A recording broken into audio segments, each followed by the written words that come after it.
Good evening. Welcome back to my channel. My name is Marisol Colquitt, author of Finding True Love Through Online Dating, a Christian Woman's Guide, now available on Amazon, eBay, as well as my website, www.marisolcolquitt.com. And of course, it's also available on Barnes and Noble. I wrote this book for those of you who have been waiting and praying for your spouse and you have not had any joy in finding somebody worth marrying in person. You've never tried online dating or you don't know where to start. This book provides you everything that you need to know so that you'll stay safe and you'll find success online. And of course, I'm proof of that. I found my true love, or let's say my true love found me online, and we've never regretted it since. We've been married for 6 years now, and it's been such a glorious experience. It's been a beautiful journey with my godly, God-fearing, God-loving husband. And if you're new, I've been reading through my own book, so if you want to just hear it, then tag along, but otherwise grab a copy for yourself so you would know what to do. Okay, and today we're tackling tonight a new chapter. Is online dating for you? I know a lot of people are like, oh, okay, well, let me just read. I don't think online dating is for me. Online dating is for desperate people.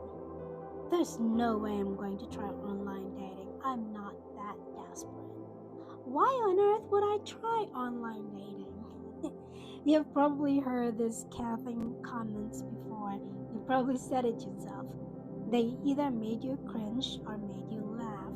Or maybe these comments made you cry as they cut like a knife. Perhaps you're someone who decided not to try online dating because you didn't want to be labeled desperate. Or maybe you've already tried online dating, but you're hiding the fact for obvious reasons. You dare not let people know that you're actually contemplating online dating either. And if you're actively dating someone you met online, you're probably doing it like a cloak and dagger operation. Or maybe, just maybe, you married somebody you met online like I did, and you don't want people to know how you met. I know, I get it.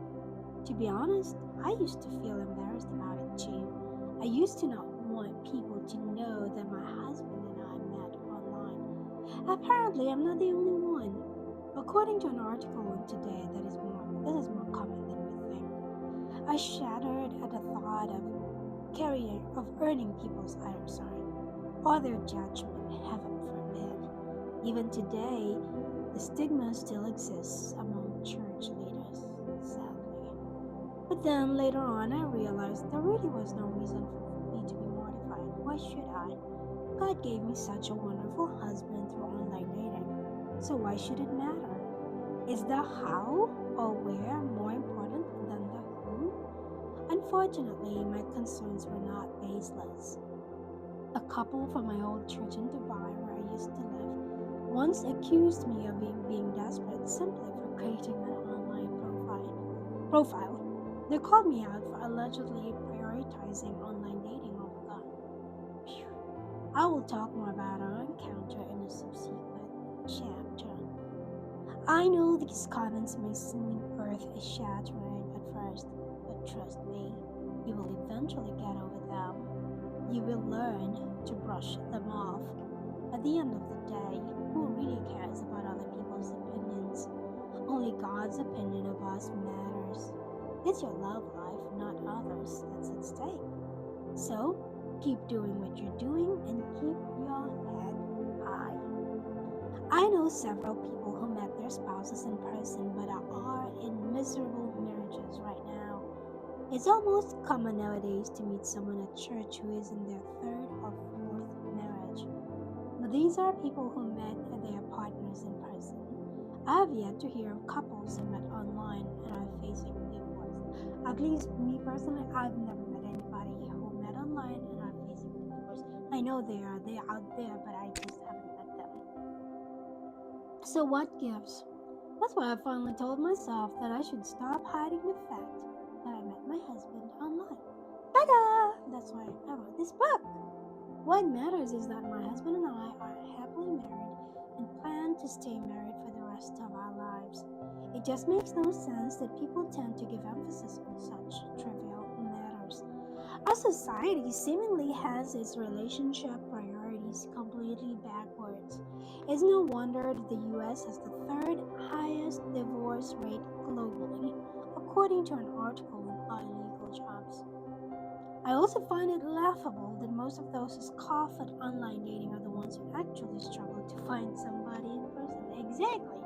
These are people of the late 30s, late 40s, late 50s, late 60s, and they still are not married or don't even have a boyfriend.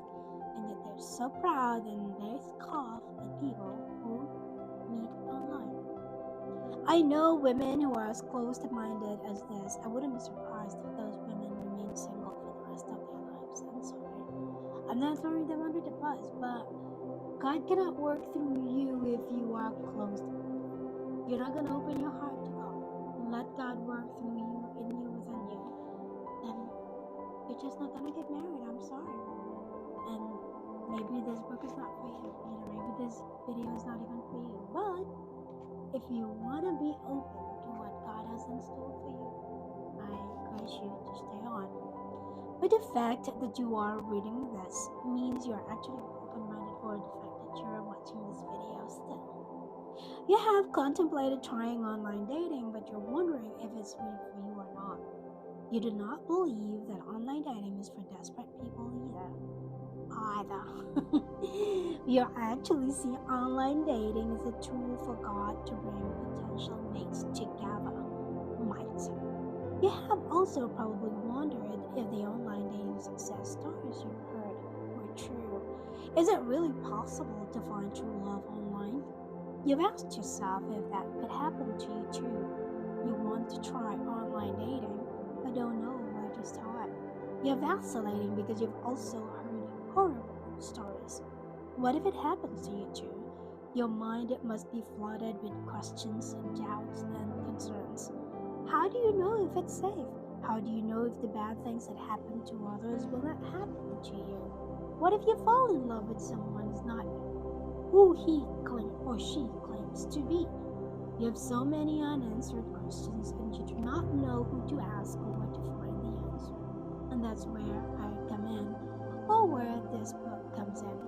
I wanted to assure you that online dating is not as bad as some people would have you believe. As exemplified by some, online dating is not for everyone either. There are many skeptics out there. You just have to accept that. But what they say or do is irrelevant. In the end, there are far more believers out there than skeptics. Focus on those who inspire you and forget about the few naysayers. They'll always be there. However, just because online dating isn't for some doesn't mean it isn't for you. Just because some people think you are desperate doesn't mean you are. So what if people talk about you? You can't stop them from talking anyway. Just see them as ducks that like to quack. Remember the difference between ducks and eagles? Ducks quack while eagles soar above the clouds. Up there in the clouds is probably where you'll meet your fellow eagle, future spouse. Who knows, maybe he or she has been waiting there for you all this time. Just focus on what you really desire, a life partner. Walk through whatever door God opens up for you, whether online or offline. Besides, you will probably meet more men or women online than you ever will in real life. Not to mention that online dating is quite beneficial if you are socially awkward. And with that, I'm gonna have to pause, and you just have to join me. You just have to join me next week. Okay? God bless you, and again, grab a copy of my book, Finding True Love Through Online Dating, A Christian Woman's Guide. And it's not just for Christian women or men.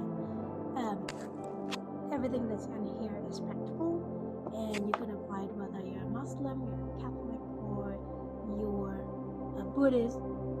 If you're looking for somebody, this book is going to help.